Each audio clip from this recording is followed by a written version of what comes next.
You are now listening to the Fantasy Whisper podcast with your hosts, Johnny Game Time Hicks and Big Travie.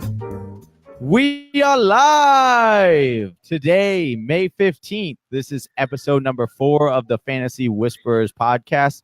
I'm your host, Johnny Game Time Hicks, and on the other side of the screen, we got my main man, Travie. How's it going, dude?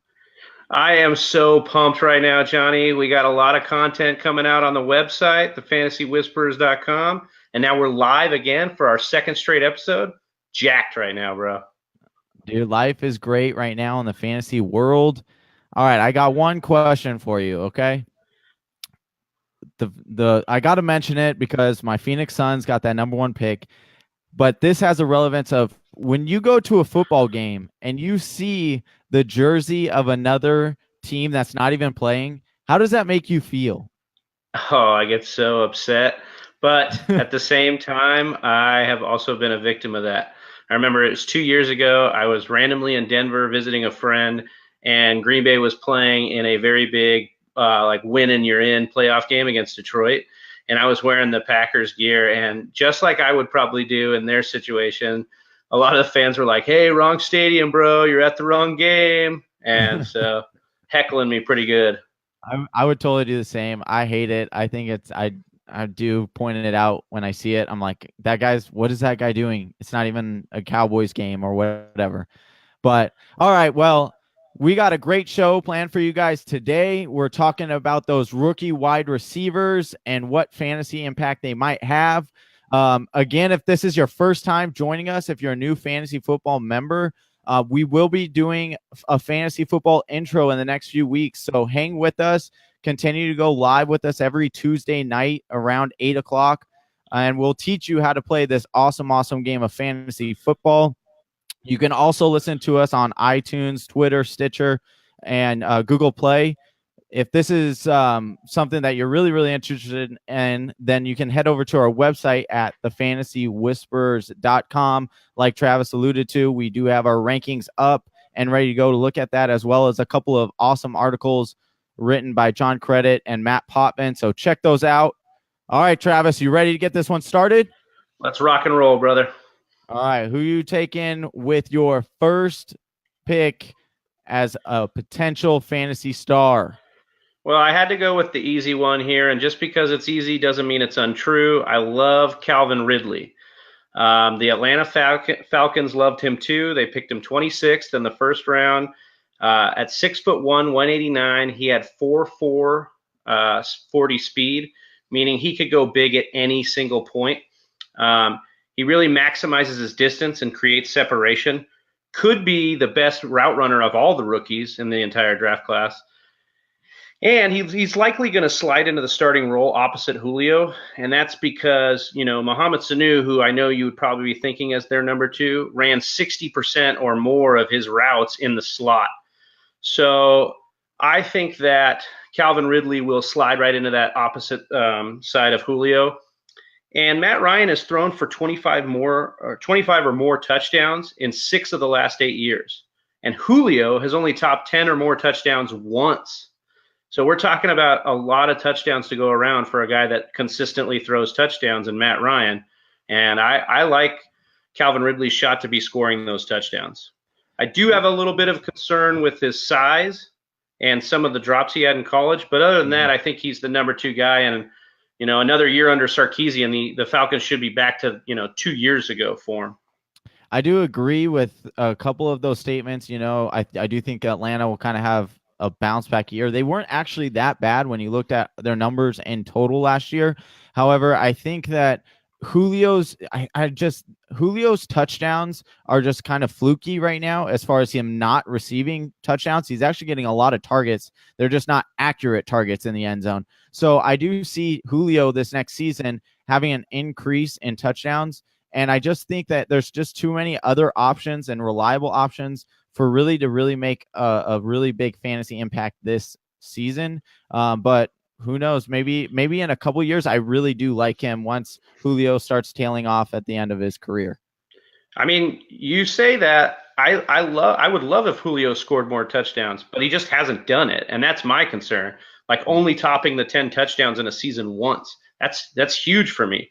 So I mean, he's been playing there for a while now. You would think he'd get it down with Matt Ryan. It just doesn't seem to be happening. Yeah. All right. Well, I'm going to move on to my guy because I think he's more interesting than yours. And I'm going to let Brittany kick it off for me.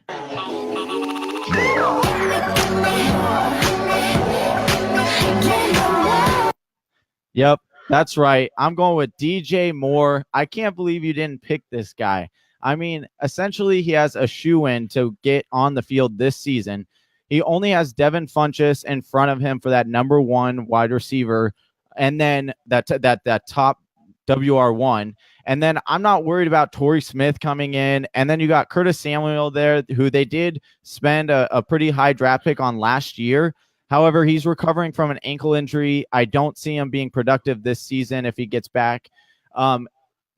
DJ Moore is super reliable. He only had 1.5% drop rate in college. That's extremely impressive. Cam Newton needs a guy who has sure hands. He goes to those guys. Think of Greg Olsen. Greg Olsen has those really strong and pulls in a lot of catches.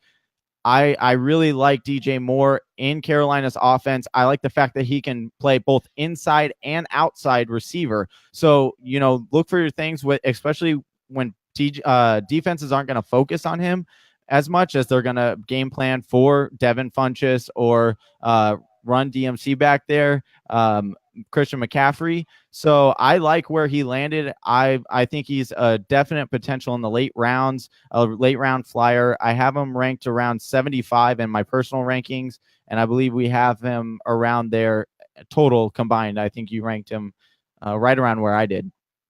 Yeah, I would say my only concern with DJ Moore is just a concern for Carolina in general. They don't typically use wide receivers in that elite way that other quarterbacks do. Cam loves to run it. He loves to throw to Greg Olsen, and now they got him the shiny new toy of McCaffrey, kind of like you were talking about. But what I do like about DJ Moore is he got a huge vote of confidence out of Steve Smith. So anytime that guy who had an insane work ethic and a ton of passion, you get a vote of confidence from that guy, you must be legit. Yeah, I think he's going to be great. All right, who you got up next for us? Well, how about them Cowboys, Johnny? All right. How about them Cowboys? That's right. How about them Cowboys indeed? Well, I like the 81st pick that the Cowboys used to get Michael Gallup. He played for Colorado. He's a 200-pound wide receiver. With Dez, Witten, and Bryce Butler all exiting, that opens up 252 targets in Dallas. And who better than the 6'1", 200-pound Gallup? He had 100 catches on last year, 1,413 yards. And as far as Pro Football Focus is concerned, he had two of the best years graded of all wide receivers. He was superb with the back shoulder throws, and he had a great feel for route running.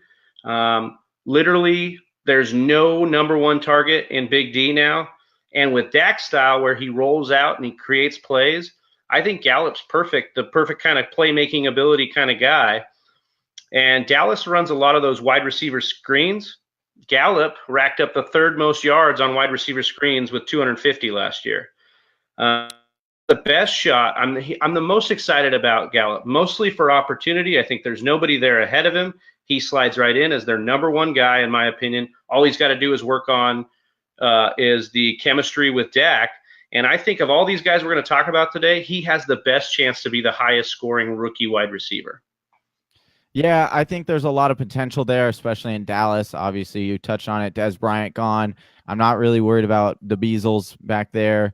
And they want him to be their number one. They drafted him for that reason. I think he'll be a nice guy to watch, definitely in training camp, to see exactly what kind of connection he has with Dak. I want to kick it over to real quick, Travi. We have a comment I'm going to pop up here, and we got a Matt Potvin.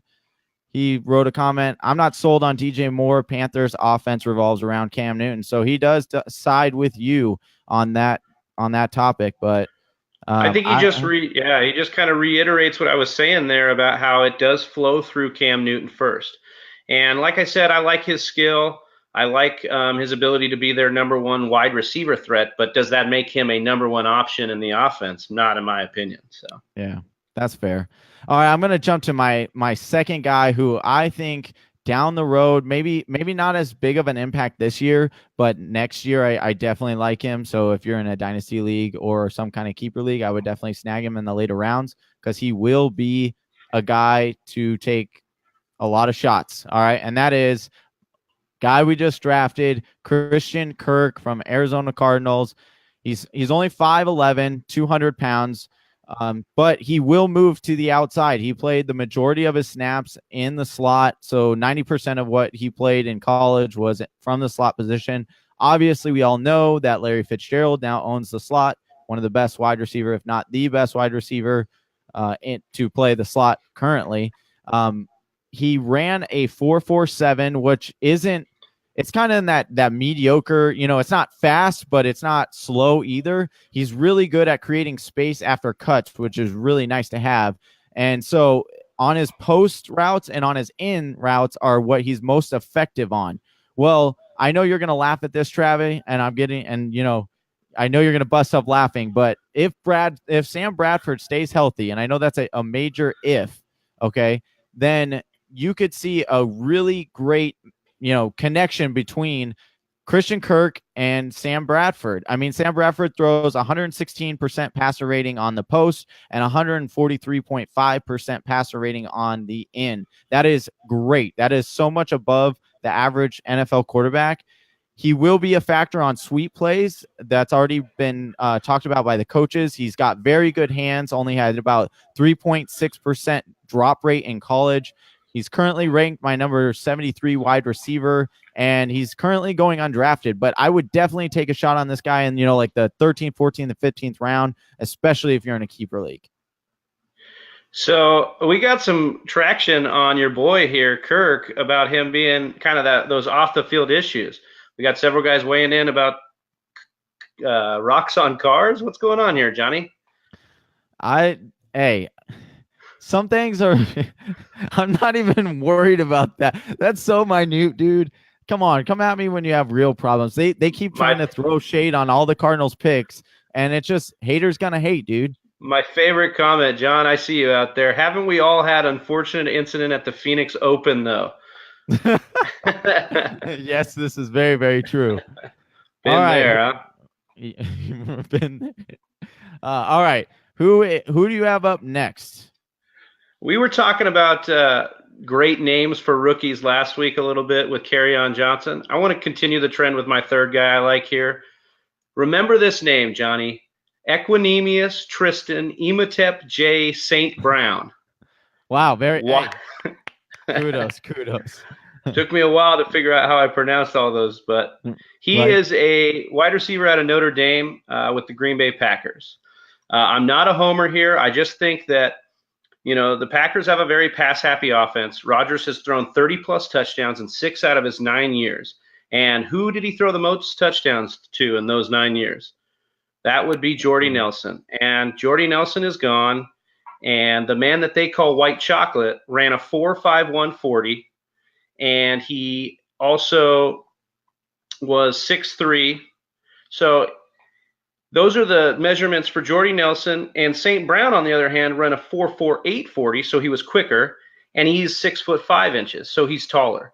So we're talking about a guy who is more talented than Jordy, sliding into a role that could potentially be the number one guy again for a guy that throws a ton of touchdowns. He moves really well. Wait a second. You're jumping all the way to say he's going to be Aaron Rodgers' number one guy?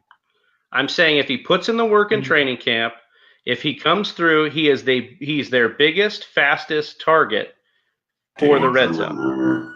No way, dude. No way. All right. Well, I think he moves really well for a big man, and he could benefit from that Green Bay, schoolyard play. He moves. He has a great feel for the movement downfield, and he could get open and do some damage with that big body. Okay. Well, we got a request from our crowd. We got Chris Hannon over here. He has a question for you, Travis, and that's, can you say his name one more time? Gladly. Equinemius Tristan Imhotep J. St. Brown. Wow. I give you kudos. I'm not even going to attempt that, but I think, okay, let's start off with, of course, any wide receiver in an area is going to be awesome. You're going to want to get that production. But is he going to be super reliable? I mean, there's still Randall Cobb there. You still have Devontae Adams. I just don't. I mean, you have Jimmy Graham in there now as well. Although I'm not super high on Jimmy Graham, that's still targets. So I'm just not finding the targets coming his way, essentially, in order to have enough fantasy value. I would rather take guys like Christian Kirk or the guy that I'm about to talk about. I would rather take those guys over sixth round wide receiver. I'm sorry. I know sixth round.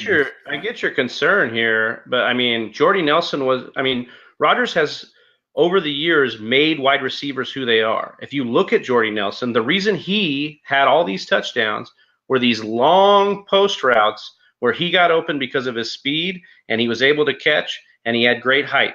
There's tons of touchdowns to score. I'm talking about a guy who is bigger and faster than Jordy Nelson. So as long as he does exactly what Jordy did in that offense, you're looking at the same kind of touchdowns. Just my opinion. Yeah, it is just your opinion. All right. I'm going to jump into this guy who I absolutely love. I was kind of debating on whether I should put him as my, training camp sleeper or have him as a guy that I love. As I researched him more, I became more and more in love with him, actually. And that's a guy, Anthony Miller. Okay, this guy gets drafted by the Bears, okay? Not only was he drafted in the second round, which is a high second rounder, but the Bears actually paid a fourth rounder and a second rounder in order to move up to get this guy. That shows that they really, really want him, okay? Or it shows that the Bears just love to move up for guys like they did for Mitchell Trubisky last year. Hey, but Mitch is looking all right. He's looking okay. But check this out. This guy, he's a gamer, he sent a letter to the NFL GMs in order to promote how much he's a hard worker and he's a gamer. Okay. He only has to overcome Taylor Gabriel in order to start. We know what Taylor Gabriel is. This guy's a bigger, faster, stronger Taylor Gabriel. And not only that, but he is great on screens. He had 19 missed tackles on 96 catches last year. So that's like 20% of his catches, he broke a tackle and on his way to averaging 6.9 yards after the catch. You love that as a fantasy football player, okay? Really good at contested catches. He had one of the highest rates when it came to touchdowns, contested touchdown catches. However, he does experience like some kind of turf monster as far as knocking down the ball on boneheaded seems to be easy catches. He kind of drops them from time to time, but he really generates a lot of buzz, and he's already generating a lot of buzz in the Bears minicamp. So I fully expect him to jump Taylor Gabriel and take that number 2 wide receiver spot, and he has a lot of upside to me. I think this Bears offense is going to take it up this season and be decent. Well, you could take the risk that comes with drafting a bunch of Bears players. I will be staying away. All right. Sucks to be you. All right. Who you want to talk about next? So a guy that I think we're going to move on here to guys that we don't particularly love their fits or where they landed. And a guy, I'm basically going to pick this guy because of where he landed and because I love his talent so much. Antonio Callaway, he was a wide receiver from Florida. He's been drafted by the Cleveland Browns at the 105th pick. I'm a huge fan of his talent. They moved up to get this guy, but I'm frustrated because it went to Cleveland. They already have Josh Gordon. They already have Jarvis Landry and Coleman. If Coleman gets on the field and stays healthy, I mean, they've got 3 guys ahead of this guy. He already has off the field issues and was suspended a whole year last year. He had a credit card fraud incident, and then coming up to the combine, he had diluted urine. He also admitted to smoking weed prior. So here's the Cleveland Browns' great idea. Have Josh Gordon mentor him. I don't know about that one. I'm not trusting that. He does, however, have the big playability, and I love his prospect. What are you trying to insinuate? He is clean now, Travis. He is clean. Okay. Listen, I am all about turning your life around, but maybe, you know, wait for a few years of being clean and not just like, oh, I'm clean since yesterday. No, I'm just kidding. Really, though, big ups to Josh Gordon for turning his life around and getting back on the field. I am in no way knocking that. But I do think that there's something there for Callaway. So if your league allows you like special teams points, if your guy's a punt returner, I think he could be very valuable for Cleveland in that aspect on special teams. But other than that, I really wish just for long-term and short-term that he would have landed on, you know, maybe even the Bears, a wide receiver hungry team. But I think we're in agreement that Cleveland is that dark horse team, and they've kind of got their talent set right now. Mm-hmm. I definitely think so. I don't disagree with those points. For me, it's hard to get excited about him. I think I don't know. I don't think it's your worst pick that you made, but I'm not super excited on him. I'm not gonna lie. I think my picks are better than yours. Yeah, well, if you would listen to me, I told you I don't like where he went. He's my worst fit. Oh, okay. All right. Yeah. I got really confused for a second. Okay, sorry. So wait a second, Johnny. My guy's from Denver here, Corbin Reed, my buddy. He's asking me about Cortland Sutton, and my other buddy, Chris Hannon, who we've talked about a little bit, also a Denver fan. Brett Szabo out there. They want to know about Cortland Sutton. All right, so I'm gonna post Corbin's question. He said Cortland Sutton. I'm trying to search right now for Hannon. There's just so many comments. There are so many. We do appreciate all of you guys who are commenting on our videos. We are trying to get to some of your questions here. But in short, Cortland Sutton, I do not like where this guy landed. I think that he landed in an extremely crowded backfield. I like his talent. I do like his talent a lot. I thought that coming into this draft, I was really hoping he would fall to the Cardinals in the second round. That's how much I enjoyed him. But I just don't like his situation. And you're talking about you've already got a really good 1-2 punch combo at on the outside, and then you have a quarterback in Case Keenum that who really knows if he's going to be good or not. He had one good season. That doesn't mean that he's going to come in. And like we talked about in the last episode, okay, that offensive line is decent. I gave him a pretty easy decent on that when like second glance, it's actually kind of bad. And so I'm nervous about I'm nervous about Case Keenum. And so I just don't think there's going to be enough balls to go around for Cortland Sutton to be fantasy relevant this season. I like his size. But when you have Demaryius Thomas on the outside, you don't need much more size than that. And then, you're looking at potential passes out of the backfield. I just don't see any catches or significant amount of catches for Cortland Sutton. So I do not like where he went. Yeah, I think he'll be a guy to watch. He's not somebody I'm looking at, extensively in redraft leagues, unless something were to happen to like Emmanuel Sanders or Demaryius Thomas in training camp or leading up to the draft. But right now, like, he's a guy you got to keep an eye on in the next couple of years because he could work his way in, into the fold there in Denver. For sure. Okay. Next up, we have the guy you really, really want to keep an eye on in Whisper training camp. My biggest whisper in training camp is James Washington. He's a wide receiver from Oklahoma State. He went to the Pittsburgh Steelers, and I just really like having a piece of the Steelers offense. And so this guy should slide right in. He's 5'11", 205 pounds. He had a high-powered passing attack. Martavis Bryant is gone. He's been traded to the Raiders. And in Bryant's rookie year, when he got drafted, he was the 28th best scorer in fantasy points per game. So I do think that there's an opportunity there for this guy to slide right work. Washington is highly efficient. He's a deep threat with 4.5 speed. He led the nation in deep yards and with 815 yards, and he's excellent in and out of his routes. I think with that offense and Antonio Brown and obviously Juju Smith-Schuster, he could see a lot of soft coverage. And so I think that you have an opportunity with a home run hitter in James Washington. I just want to read you a quote that Mike Tomlin had on Washington after they drafted him. Yeah, go ahead, because I'm about to shoot this guy down. Similarly to Juju, we loved his overall game, his physicality, his sure hands, his strong hands, his running ability after the catch. His resume speaks for itself. He's going to be an early contributor for us. I mean, they're already planning. They're salivating at working him into the lineup right now. So Okay. I just think that's a guy to keep an eye on in training camp for sure. I could not disagree with you anymore. And here's why. Okay.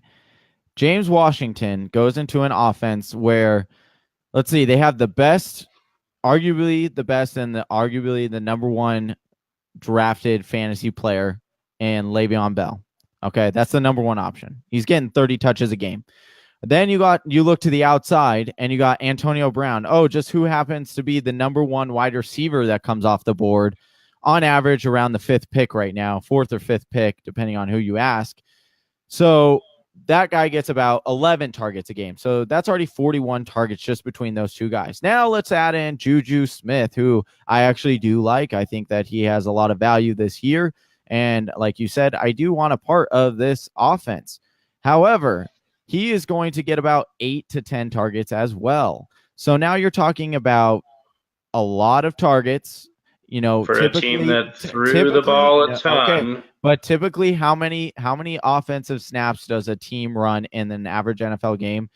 The answer is around 70. Okay, so you're already looking at about 60 between those three options. You want to throw in their tight end because they like to throw to the tight end. So I just don't see where you're going to get targets from. Let me just repeat my points here. 4.5 speed and 815 deep yards last year. We've seen meaning this. He will hit the home run. He only needs 5 targets, so half of the available targets that you spoke about. He only needs the 5 to get it done because 2 of those he's going to take to the house. Oh my gosh, we've seen this before in Martavis Bryant. They just got rid of him because guess what? And like I said, in Bryant's rookie year, he saw the 28th best fantasy points per game. This guy is borderline top 30 wide receiver potential. That's all I'm saying. Options? Check it out.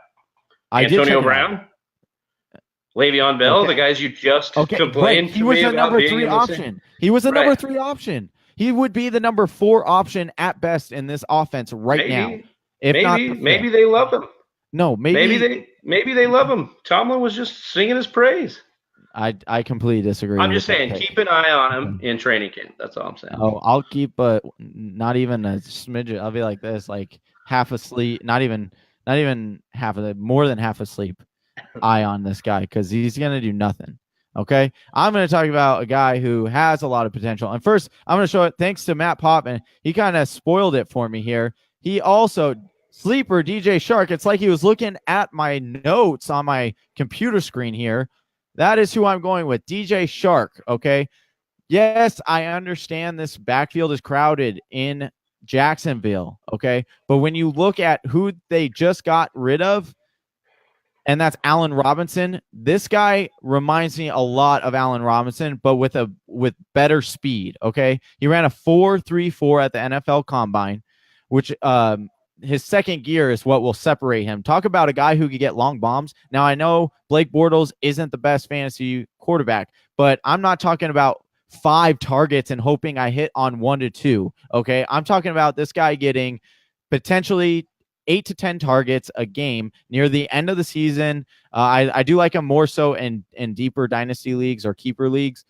I do think he could have some fantasy value this year, depending on who he jumps. Their wide receiver core is not great. It's very limited at best. They just got Moncrief, and he's essentially their best one. They have Lee over there as well, but I'm not nervous about any of these guys.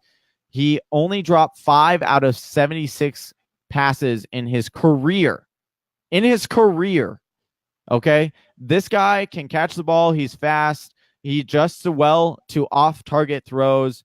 He can be that big play, but he can also do the little things that, to make up, short yardage. I really, really like this guy. And I think that he has the chance, unlike your pick of James Washington, to actually do something in his offense this year. Yeah, I mean, it's cute. I mean, you said Allen Robinson and Allen Hurns are gone, right? Yeah. But Blake Bortles isn't gone, right? Yeah, so I'm kind of worried about that. The other thing is I think Jacksonville had a huge amount of success out of running the football and playing defense last year. I don't know that they're in a hurry to start to open up their offense and give more of the power to Blake Bortles, who, once again, I think we both agree is trash. So it's going to be hard for me to even think with a bunch of targets there. I mean, how many of those targets are going to actually get to him with inaccurate and really bad Blake Bortles? So I understand keeping an eye on him because he's got every opportunity, like you said, to be the number one guy there. It's like, just what is the number one guy worth? Yeah, I don't know. I like him. I think that I want to keep an eye on him. I want to keep more of an eye on him than on your guy, James Washington. But that's a debate for another show. That's all we have today, everybody. Thank you so much for tuning in, and thanks for all the comments. We truly do appreciate that, and that's how we want to interact with you guys. So, again, like we said in the beginning of the show, we will be live every Tuesday night at 8. For right now, we're talking about doing a couple other shows a week. That might be in the works. But again, head over to thefantasywhispers.com if you want more content as far as articles and our player rankings, as well as some other fun stuff that we got going on this week. We'll be having a couple more articles go up. Travis, you have any words? Well, just a little bit about the content coming out. We spoke a little bit on it, but we're going to start a series, multi-part series coming next week. It's going to be the ABCs of fantasy football. We understand that a lot of you watching or maybe at least the ones that have followed and liked us are supporting me and Johnny, and we appreciate the love. But we'd also like to see if you guys are interested in yes, Blake does try very hard, Zabo. Not hard enough, apparently. No, but we want to see the people that don't play that often or maybe are interested in getting to play. We want to get them some content. So if you guys just want to hang tight, we're going to have that a multi-part series. Like we said, we have John Credit's article, Matt Poppins' articles coming out. And also our friend Chelsea is going to be writing an article on women and fantasy football. So be looking out for those articles. Also the ABCs of fantasy football coming up starting next week. And like Travis said it, we're the Fantasy Whispers. You can catch us on iTunes, Stitcher, and Google Play. We'll leave descriptions and the links below. Thank you guys so much for tuning in. We'll catch you next time. We're out. Peace.